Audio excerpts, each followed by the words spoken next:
السلام علیکم سامعین، 22 صفر المظفر ہے، 20 ستمبر ہے۔ خبر کا عنوان ہے اعظم خان کی مشکلات میں اضافہ۔ خبر تھوڑی تفصیل سے سنیے۔ سماجوادی پارٹی کے ممبر اسمبلی اعظم خان کی مشکلات بڑھتی جا رہی ہیں کہ رات اور کل کے دن جوہر یونیورسٹی میں کھدائی کی گئی ہے۔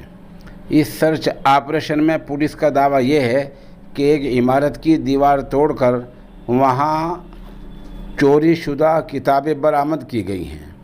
پولیس یہ تحقیق اور جانچ کر رہی ہے کہ ان چوری شدہ کتابوں میں مدرسہ اعلی کتابیں تو نہیں ہیں۔ بتایا جا رہا ہے کہ اعظم خان کے بیٹے کے قریبی لوگوں کی نشاندہی پر یہ کھدائی کی گئی ہے اور سرچ آپریشن کیا گیا ہے۔